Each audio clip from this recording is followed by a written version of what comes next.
Your boy don't. Your boy don't.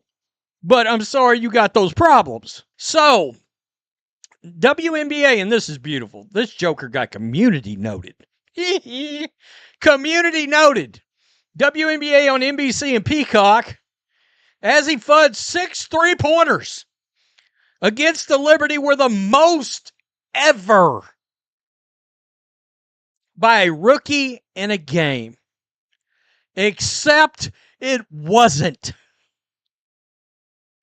NBC and Peacock's WNBA coverage ran into a significant credibility problem after posting a claim about Azzi Fudd's performance for the Dallas Wings. A claim that turned out to be factually wrong, and fans wasted no time pointing it out. Fudd put together a strong game, dropping 35 points with 8 assists and 6 three-pointers made. That's genuinely impressive. The problem came when the official WNBA on NBC and Peacock account declared that Fudd's 6 three-pointers against the Liberty represented the most ever by a rookie in a single WNBA game. And fans, whoa, y'all didn't miss. Y'all did not miss. There was so much blowback on this post. This joker got a community note. Readers added context. Caitlin Clark made 7 3-pointers in a game her rookie year in June of 2024 against the Mystics. Is this note helpful? Yeah, because it's factual. That claim was incorrect, and it got community noted on X almost immediately after posting. The context added by readers was straightforward. Caitlin Clark made 7 three-pointers in a single game during her rookie season, specifically on June 7, 2024, against the Washington Mystics, finishing that game with 38 points. 7 beat 6. The record NBC was handing out had already been set by the most talked-about player in the league, less than a year earlier. Yeah, because it's factual. Yeah, it's factual. I didn't know I was going to have to. There we go. Yeah, that note is helpful. Right here. I mean, wow. Wow. Coming summer of 2045, foul. Caitlin Clark versus her idols. The greatest story of envy and betrayal in sports history. Guys, we're witnessing something unbelievable. 6 1/4. Whoever runs this dog shit account didn't get it fully correct. The responses from fans across the platform were sharp and consistent. Clark had not only hit 6 three-pointers in a game against Dallas during that same rookie season, she then went out and hit 7 against the Mystics, establishing the actual record. For further context, the all-time WNBA single-game record for three-pointers is 7, held jointly by Crystal Robinson from 1999 and Clark from 2024. Fudd's performance set a franchise record for the Wings, which is legitimately worth noting. But that's a very different claim from a league-wide rookie record. 3 years and they still can't recognize Caitlin Clark. Shaking my head. More fake bullshit. Caitlin had 7 as a rookie and tied that record. That's correct. She technically got 6 twice. Two times. She actually got 6 or more. Nice try, but that is absolutely not true. Caitlin Clark still has a higher record. The post got community noted so fast, the digital ink had barely settled. That speed says something about how closely Clark's statistical history is tracked by her fan base, and how little tolerance there is for coverage that appears to sideline or erase her accomplishments, whether through carelessness or something more deliberate. The question of who is doing fact-checking at NBC was raised repeatedly across comment sections and replies. A rookie A scoring record that already belongs to the most prominent player in the sport is not an obscure piece of trivia. Record. Oh, not Maury. Not the Maury Povich. And that's a lie. And that's a lie. This is inaccurate. Fudd. I can't even do it. Fudd set the record for most threes by a rookie in Dallas wing history.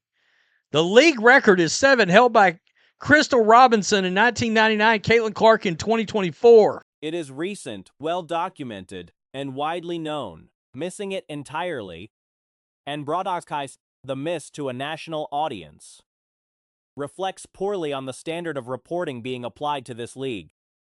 Separately, A'ja Wilson surfaced in coverage around this time, apparently expressing frustration about road game scheduling, which drew its own round of mockery from fans who found the complaint difficult to take seriously given the broader conversations happening around the league. The larger pattern that keeps getting highlighted is this. Media outlets covering the WNBA appear either unwilling or unable to accurately represent Caitlin Clark's place in the league's record books, and the audience is consistently doing the correction work that editorial teams should be handling before anything goes live. Wrong. Most by a rookie in a game as Clark with 7 against the Mystics. Caitlin Clark has 7 as a rookie. Boy, fans, y'all are forgetting CC versus Dallas. She had 6 versus Dallas, and Wings should remember that, and 7 versus the Mystics in her rookie year. So here we go. Damn, she dropped 35 in this game. Got to be more careful. 35, 8 assists. Getting community noted on a factual sports statistic is not a minor slip. It's a signal that the coverage apparatus around this league has a reliability problem it has not yet acknowledged or fixed. The post-whistle scuffle involving Caitlin Clark and several Golden State Valkyries players raised serious questions about how officials handled the situation and whether the punishments handed out reflected what actually took place. The sequence began when Clark kicked the ball out to a teammate and Janelle Saloun moved in and shoved her. Clark responded by reaching towards Saloun. Got to be more careful. 35, 8 assists, 6 3-pointers. Now, against the Mystics, June 7, 2024, 38 and 7 3-pointers made. That, in fact, would be the record that WNBA on NBC and Peacock doesn't want you to know about. By the way, Azzi Fudd in this at the Saloun then shoved her a second time. What followed was the most significant moment in the exchange. Saloun swung an elbow in the direction of Clark's face. Whether it landed cleanly is difficult to confirm from the available camera angle, but the motion itself was unmistakable. On top of that, Veronica Burton also came in and pushed Clark separately, meaning at least 2 Valkyries. Players were physically involved in the confrontation, while Clark was the one being pulled away by her own teammates. Azzi Fudd in this in an interview was bitching about having to play road games. What? Snowflake? What are we doing here? I mean, wow. Man, y'all do this to Azzi. This isn't true. Caitlin made 7 in a game her rookie year. Yeah. Yeah. Fake news. Yeah. You guys are embarrassing with shotting. Misha Hines, Allen stepped in on Clark's behalf to help defuse things, which deserves acknowledgement. Now, the officiating decision, a double technical. Clark putting her hands on Saloun.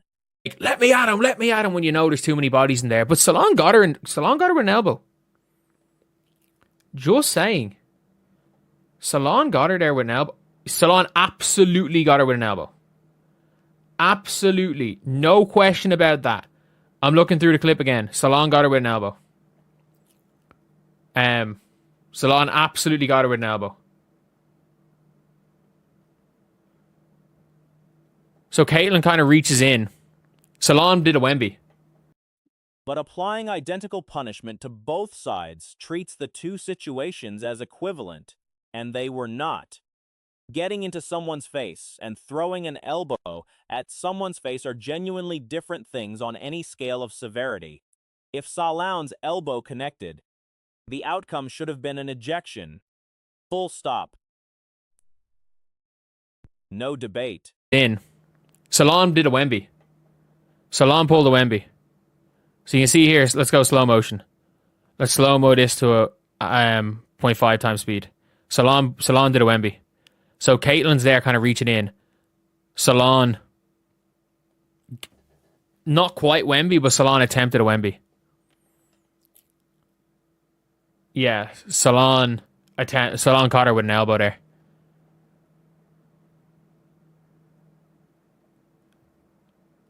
If it did not connect, which seems to be the assumption given she stayed on the floor, there is an argument that the action still warrants more than a shared technical. Attempted contact with the face in a post-whistle situation is not the same category as a player getting heated and stepping towards someone. The broader picture is also worth noting. Clark was dealing with 4 Valkyries players around her simultaneously, while her own teammates were actively working to remove her from the situation. She pulled a Wemby. And then Caitlin kind of gets in her face. Yeah. Salon got her with an elbow. I don't know how if it connected, but still to swing the elbow. To be fair, if it connected, she's gone. If it didn't connect, she's like it's nothing.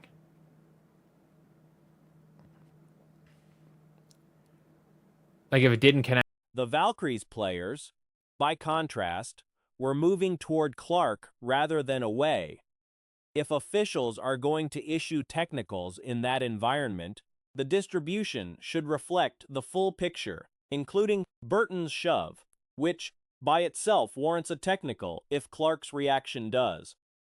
A scenario where all 3 players, Clark, Salon, and Burton, receive technicals would at minimum result in the Fever being awarded a free throw, which would at least represent some acknowledgement that the confrontation was not a two-sided equal exchange.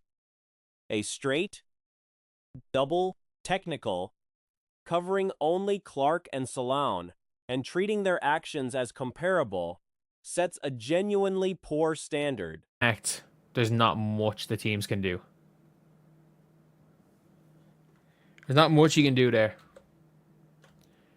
If it doesn't connect. But if it does connect, like shout out Maisha Hines-Allen for getting involved. Shout out Maisha Hines-Allen. But yeah, I don't really know. That doesn't look. Salon, based on the elbow alone, was fortunate to finish the game. If that elbow landed, the conversation shifts entirely.